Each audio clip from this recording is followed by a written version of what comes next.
Et tout le monde, c'est Charles de Repère d'Objectif Éco. Alors aujourd'hui en fait je vais vous montrer ce qui a été mon aventure au Costa Rica dans une série de 5 ou 6 vidéos et vous montrer toutes les maisons que j'ai construites avec tous les emmerdes que j'ai eues, les leçons que j'ai tirées. Donc là en fait je vais commencer par une première vidéo sur ma première maison qui est ici donc, qui en fait là, le bâtiment en fait, principal doit faire de mémoire 100 mètres carrés au sol, avec une chambre en haut de 36 mètres carrés. Et puis il y a un bungalow avec salle de bain qui doit faire 30 ou 40 mètres carrés ici. Voilà. Donc en fait, tout a démarré, j'ai acheté le terrain en fait en novembre 2009. Novembre 2009, je connaissais rien à la construction de maison. Je vais me mettre à l'ombre parce qu'il fait un peu chaud, c'est l'été, contrairement à la France. Moi, je connaissais rien à la création de maison et puis je me suis lancé en fait. Je voulais vraiment me barrer de France, comme vous le savez, j'en ai ras le bol. Et la construction de la première maison, ça a été vraiment archi méga chaud. J'ai rencontré des emmerdes à plus en finir. Quand j'ai commencé la construction, on a démarré par ce petit bungalow en fait, qui est juste derrière moi. Donc à l'époque en plus, d'ailleurs encore aujourd'hui je parle toujours pas espagnol parce qu'à l'école moi j'ai fait allemand-anglais, je parlais pas espagnol et puis à l'époque je lisais bien l'anglais mais je le parlais pas forcément super bien. Donc j'ai négocié un contrat avec un constructeur local et puis c'est parti quoi. Donc le bungalow en fait ça s'est bien passé, ils l'ont construit assez vite. Ils ont à peu près respecté tout ce qu'ils avaient dit. C'est après que les emmerdes ont commencé. Donc en fait le mec a construit le bungalow, il s'est barré. Donc on m'a mis un nouveau maître d'œuvre, un nouveau mec qui construisait en fait pour la maison derrière la grosse. Et là, je suis rentré dans un enfer pendant plusieurs mois en fait au niveau technique et tout, ça a été un enfer. Le gars, il y a plein de difficultés, je m'en souviens plus, c'était il y a 6 ans, mais ça a duré, j'ai pété des boulons pour l'électricité. En fait, le constructeur assumait pas ses responsabilités, j'étais sur le terrain pour faire son job en fait. Donc j'y connaissais rien, donc du coup ça m'a appris, c'est pas très compliqué en fait au final de construire une maison. Et donc il a fallu se battre en revanche pour que tout soit fini et concrétisé et que ça soit vivable. Donc à l'époque on a loué une maison dans le bled où on est là et puis j'ai passé tous les jours 1 heure ou 2 à checker, à donner des directives parce que les Costaricains ils n'ont pas du tout la même logique que la nôtre en fait. Ils prennent des décisions, ils font des trucs un peu bizarres, enfin qui pour nous français ça va sembler vraiment bizarre. Donc qu'est-ce que j'ai tiré comme leçon de tout ça? Alors en fait, le truc qui est en haut là, le débord en fait, ça c'est super important. Je vais essayer de le filmer avec la caméra, de bouger la caméra, voilà. Le truc qui est en haut là, de mémoire en fait, j'ai dû mettre 1,10 m et en pays tropical pour se protéger du soleil et de la pluie, il aurait fallu mettre 1,50 m au moins. Même si on a de l'argent, il ne faut pas hésiter à mettre 2 mètres, faire vraiment un gros débord pour protéger le bois. La bonne idée, ça j'étais déjà acquis à la cause, mais c'était l'utilisation du bois en fait. Ça c'est du pin traité. Ici en fait, quand il fait chaud dans les pays chauds, rapidement en fait, hors saison des pluies, c'est un four. Donc tout le monde est avec la clim en fait pour essayer de dormir la nuit notamment parce que toute la journée, toutes les maisons en parpaing en fait, en béton, tout ce que vous voulez, ça accumule la chaleur. Et puis la nuit quand on se couche là-dedans, c'est un four. Mais vraiment un four. Parce que j'ai déjà passé au sein d'une même nuit en fait, j'ai déjà fait une maison béton à une maison bois. La maison bois, ce qui se passe, ce qui est vachement bien, c'est qu'elle va synchroniser la température en 10 minutes quoi, entre l'extérieur et l'intérieur. Et donc du coup, comme la nuit ici, la température baisse un petit peu, on peut dormir sans clim, sans rien, c'est très confortable. Alors qu'avec une maison béton, c'est un enfer. Mais vraiment un enfer 9 mois sur 12. Donc le bois, c'était bien. En plus, ça tient mieux les tremblements de terre. Il faut savoir qu'au Costa Rica, il y a pas mal de petites secousses. Il y en a quelques grosses, mais il y en a très souvent des petites. Les premières années, on ne s'y habitue jamais à ce truc-là. C'est un truc qui est vraiment flippant de subir une secousse sismique. Mais ce qui se passe, c'est qu'avec du béton, ça se fissure en fait. Donc tous les murs sont déglingués en surface. La couverture du béton, Alors que le bois, c'est beaucoup plus souple, donc ça encaisse beaucoup mieux les chocs. Donc le bois, vraiment, c'est top. En plus, quand ça pète ou quand il faut faire des modifications, on coupe en machine, on peut vraiment réparer, on peut faire plein de choses avec. Donc le bois, c'était une bonne idée. Ensuite, ce que j'aurais dû faire dès la première année que j'ai pas fait, et parce qu'on m'avait dit non, mets pas de végétation autour d'une maison en bois parce que ça va faire de l'humidité. Avec l'humidité, en fait, je sais où je vais aller pour vous montrer ça. Avec l'humidité, et ton bois il va devenir, il va je sais pas quoi, il va moisir ou je sais pas trop quoi. Bon, c'est des conneries. Je sais plus qui m'avait dit ça, mais j'aurais jamais dû écouter ces conneries. La vérité, c'est qu'au contraire, pour protéger du soleil et de la pluie, en fait, il vaut mieux être en toit de végétation. Et en plus, à l'intérieur, ça permet en journée et même en plein été d'avoir une température vraiment confortable. Donc ce que j'ai fait, en fait, c'est que j'ai planté, j'utilise pas mal les bambous, d'abord parce que j'aime ça, en fait, j'aime énormément les bambous. En plus, ça va vachement vite en croissance. Et donc j'ai planté, je vais vous montrer, j'ai planté entre le soleil et ma maison. Alors là, droit devant, le premier, c'est un avocatier qui protège pour le matin. À gauche, l'énorme arbre ici, là, je vais essayer de bouger la caméra, ça c'est du balsa. Il est gigantissime aujourd'hui. Voilà. Je vais essayer de remettre la caméra correctement. Ce qui se passe, c'est que ça a mis 2 ans à peu près à grandir et à protéger la maison. Je vais vous montrer derrière. Donc ça, c'est les bambous en fait que j'ai plantés, et ça, c'est vraiment le premier truc à faire en pays tropical, en pays chaud en fait. C'est d'isoler la maison de la chaleur. Voilà les bambous, en fait, j'ai des bambous verts et des bambous jaunes dans le fond. Et je sais pas ce que ça va donner parce que je suis pas un pro de la caméra moi. Mais on voit bien que toute la maison maintenant est à l'ombre et qu'il n'y a toujours qu'une seule partie qui est exposée, ce qui fait que la partie à l'ombre refroidit la maison. Et c'est d'un confort pas possible, mais vraiment pas possible. Les bambous, ça c'est les bambous jaunes, ça pousse ultra vite, surtout quand on les... Ceux-là je les ai pas pris bébés en fait. Donc ça c'était relativement une bonne idée. Ensuite il y a les matériaux pour faire le deck, parce que lui il se fait massacrer ici, là il se fait massacrer. Donc au début j'avais pris une autre forme de bois, j'ai fait une connerie, ça m'a coûté 4 000 €. J'ai tout mis à poubelle un jour. Et j'ai remis du pain nouveau, du pain assez épais en fait. Faut pas hésiter au départ en fait, faut pas hésiter à prendre des matériaux adéquats.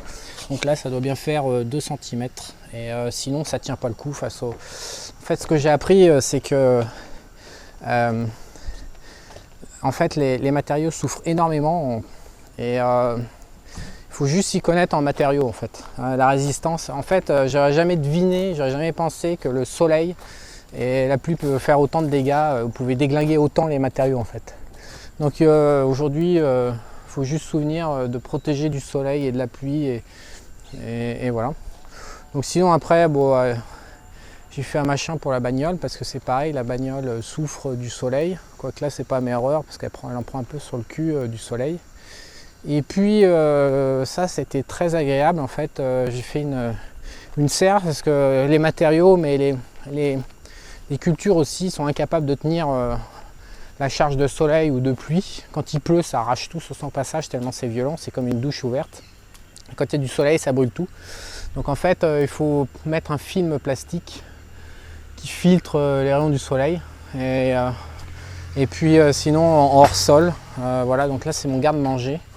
Donc c'est que du hors sol, on a mis dans les plastiques en fait, on a mis de la terre, les trucs classiques, hein, poivrons, tomates, salade, concombre là-bas, concombre, des herbes, curcuma, gingembre, persil, j'aime bien les oignons moi, donc des oignons ici, voilà, les petits on les voit là qui commencent. Des radis, tout quoi, en fait tout pousse ici, de la menthe. J'ai même mis récemment en fait, c'est de la stevia je crois, c'est du sucre en fait, c'est des feuilles, sucrées, mais vraiment très sucrées. C'est bizarre au départ en bouche, c'est assez bon. Donc ensuite aussi je me souviens la première année, on a planté un max d'arbres fruitiers, donc des ananas partout. Ça, c'est les fameux carambolas en France, mais c'est une version sucrée en fait. En France, c'est super acide, c'est imbouffable. Ici, c'est délicieux, ultra sucré. Voilà, des citrons, des oranges, des bananes. Voilà, on voit un bananier ici. Des bananes, des avocats, de la canne à sucre. Il y a aussi du noni, ça c'est les machins. C'est comme je disais l'autre jour dans un article sur Objectif Éco, c'est le truc le plus dégueulasse qui existe sur Terre. Mais vraiment, quand je dis dégueulasse, c'est une espèce de roquefort sucré avarié de 1 mois d'âge. Et en fait, il paraît que c'est super bon pour la santé, mais l'odeur, c'est à vomir. Donc, je le coupe avec de la banane, je le mets en jus avec de la banane. Ça aussi de l'aloe vera. Donc ça, l'aloe vera, en fait, il y en a plein les produits de beauté en France pour le shampoing.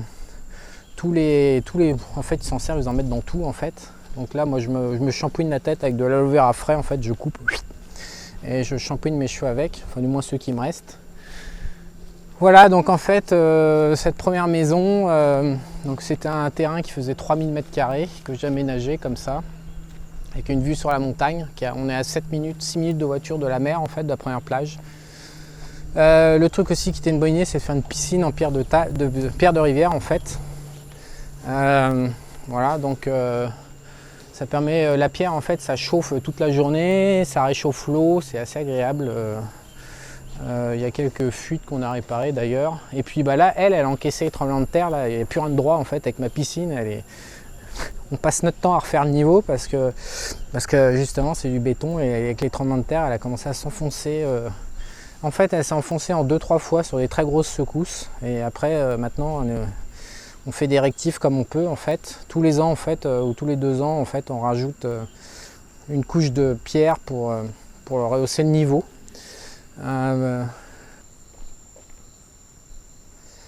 Donc sinon, ce qu'il faut savoir, l'une des meilleures idées que j'ai eues au départ, parce que j'avais étudié un peu ce qui se faisait, c'est de construire sous pilotis en fait. Ceux-là ils font 80 cm. En fait, c'est des pilotis en bois la plupart du temps, avec bien sûr un truc de béton. Et puis, donc c'est du gros bois, hein. C'est du 5 cm sur 5 je crois de mémoire. Et alors bon, ça je ne peux que vous recommander si vous construisez en zone tropicale de faire ça. Ça permet ça permet de gérer la maison sans être emmerdé. On peut crapahuter dedans, ça nettoie quand il y a de la flotte, ça permet de ventiler. Ça permet beaucoup de choses, ça permet de gérer tout ce qui est plomberie dès qu'il y a un problème. C'est vraiment pour les bestioles aussi, ça isole des bestioles. On n'a jamais rien eu en fait. Donc ça c'est une bonne idée de construire sur pilotis. Et la deuxième aussi idée technique, c'est que la plupart des gens, pour économiser quelques euros, ils vont mettre un toit en zinc. Donc je vais vous mettre le toit là, je ne sais pas si on le voit, parce qu'avec la lumière, en fait c'est une erreur fondamentale de mettre du zinc, parce que quand il pleut en fait, on ne peut plus rien faire. On ne peut même pas appeler au téléphone, ça fait tellement résonance avec la force de la pluie qu'on n'entend rien à l'intérieur. Il y a beau avoir un toit et par-dessus le zinc. Donc en fait il existe un système de tuiles plastiques qui est un peu plus cher que le zinc. C'est pas extrêmement cher non plus. Et ça enlève 50 à 70% du bruit en cas de pluie en fait. Bah, le zinc c'est ça d'ailleurs, j'ai mis un toit en zinc. Donc il y a du zinc ici qui imite les toits rouges comme ça, mais en fait ça reste du zinc. Oui, ce que je voulais vous dire sinon c'est, et j'ai pas écouté Oscar, et dans un pays en voie de développement franchement, j'aurais bien fait de l'écouter. Ça concerne les voitures et les 4x4. Donc j'ai 2 4x4, là j'ai un vieux Montero que je suis en train d'essayer de vendre d'ailleurs. Et puis j'ai acheté un Trooper en fait, qui a un gros 4x4 qui est pas là. Et en fait c'est un gros moteur américain, Isuzu en fait, un gros moteur américain 6 cylindres qui consommait énormément d'essence. Et Oscar m'avait dit au départ, Oscar c'est mon manager, il m'avait dit au départ, Charles, fous à la poubelle le moteur et mets un moteur Toyota, turbo diesel, un gros machin et tu seras jamais emmerdé. Alors évidemment, quand on arrive de France, quand on achète une voiture, on ne dit pas je vais enlever le moteur, la boîte automatique, je vais enlever tout ça, mettre ça à la poubelle ou le revendre et puis je vais mettre autre chose à la place, est-ce que c'est mieux? C'est pas un truc qu'on se dit naturellement parce qu'en France, on achète une voiture, il faut que ça marche en fait. Et donc je ne l'ai pas écouté et puis au final, 6 ans plus tard, je finis par l'écouter parce que les moteurs, les boîtes automatiques, ça ne tient pas le coup dans les 4x4. Elles lâchent au bout d'un certain temps, ça consommait énormément d'essence. Et je ne me suis pas rendu compte à quel point en fait, j'ai pris ça à la légère. Et puis ça tombait en panne et tout, c'était mais d'un chiant. Au bout d'un moment en fait j'en ai eu marre. Et donc j'ai fini par craquer au bout de 6 ans et à dire Oscar vas-y ok, vas-y on fait ton idée, mets-moi un gros Toyota, ça coûte 4 000 $ je crois de mémoire le moteur. Donc ils ont viré tout. Il y a des garages qui font ça ici, ils ont tout viré. Ils ont viré la boîte automatique, ils ont mis des pédales à la place. Et là j'ai compris mon erreur parce que un gros moteur diesel comme ça, increvable, les emmerdes ont cessé, les pannes ont cessé, la consommation d'essence a été divisée par 3. Et donc en fait j'ai commencé à faire les calculs, mais sur 5 ans en fait, je devais bien cramer 100 € par mois d'essence. Je sais plus comment c'est en colonaise, un truc comme ça. Et donc 100 € x 12 x 5, je me suis aperçu qu'en fait le moteur Toyota aurait été gratuit si j'avais écouté Oscar dès le départ. Voilà, donc quand on arrive, il ne faut pas hésiter. En fait, une voiture, ils sont assez doués et puis ça coûte pas très cher ici au Costa Rica. Les Latinos, ils adorent les bagnoles en fait. C'est un peu l'esprit Fast and Furious qu'il y a ici. Dès que c'est en panne. Et j'aurais dû leur faire confiance en fait. J'aurais pas fait confiance et c'était une erreur. Donc au final, combien j'ai mis dans tout ce bazar? J'ai bien dû mettre 110 000 $, moins de 100 000 € en fait. J'ai dû mettre 100 000 € en fait avec 2 4x4, cette maison que je viens de vous présenter, les meubles que j'ai fait faire à l'intérieur en bambou. Qu'est-ce que j'ai? Installation d'électricité, c'est du 110 volts, toutes les machines, la piscine, le deck. Ça a dû me coûter hors terrain, ça a dû me coûter environ 100 000 €. Main d'œuvre compris, je pense. Voilà, ça aura pris, cette première maison en fait, elle aura pris pour être finalisée. Parce qu'en fait, ils avaient tellement merdé au départ qu'on a dû péter et refaire, remodifier une fois que c'était livré en fait. J'ai refait faire des trucs pour corriger les erreurs en fait du mec qui m'avait construit au départ. Donc je pense que tout compris, j'ai pas tenu de compta en fait, mais vraiment au gros maxi quand j'y réfléchis, ça va aller chercher dans les 105 000 €. Donc 105 000 €, il faut rajouter le prix du terrain, le temps bien sûr, les heures, parce qu'en immobilier, les gens, généralement, ils ne prennent pas les heures qu'ils mettent dedans. Donc là, j'y ai passé quand même un certain nombre d'heures. Les pétages de plomb aussi, donc les désagréments émotionnels, on va dire. Mais c'est pas très cher, donc cette maison, ça fait 6 ans qu'elle est là. Et donc je pense que c'est une maison en fait, je pense qu'elle va se vendre, je vais la mettre en vente dans 1 an environ quand on aura réglé le problème d'électricité et que j'aurai un aperçu de ce qui se passe pour la vente des autres maisons. Mais je pense que je vais la vendre dans 1 an, je ne vais pas la vendre très cher, je vais essayer de la vendre autour de 240 000 $, donc 220 000 € environ. Et je pense que dans l'histoire, raisonnablement, ça va gagner entre 75 000 et 100 000 $, quoi. Donc c'était plutôt un bon plan financier. Voilà, c'était aussi beaucoup de choses. C'était la première maison en fait, donc la première fois, c'était pour apprendre, c'était source de leçons et voilà quoi. Mais en fait, c'est différent de construire pour 5 ans que de construire une maison où on se dit qu'on va y passer 20 ans, 15 ans, du long terme en fait. Cette maison, je ne l'ai jamais conçue comme... vraiment, c'était qu'un point de passage. quand j'ai récupéré le terrain, en fait, il n'y avait absolument rien. Là, on voit, c'était plat, et en fait, derrière, c'était le boxon, c'était une espèce de jungle avec mi-forêt, mi-jungle, mais pas des beaux arbres, en fait, des arbres de jungle, des trucs qui poussent comme des fusées, qui tombent. C'était pas super. Donc en fait, je m'étais dit j'allais exploiter cette première parcelle pour faire une maison, pour faire ma base en fait, pour vivre. Et puis qu'après, ça me donnerait le temps pour voir et savoir ce que j'allais faire des 5 hectares qu'il y avait derrière en fait, parce que le terrain fait 500 mètres de long en fait. Et j'avais besoin de... je voulais juste m'installer, donc j'ai pas fait un truc fantastique. J'ai pas fait la maison de mes rêves en fait, j'ai fait une première maison de taille normale, respectable, et puis pour apprendre en plus, parce que au départ,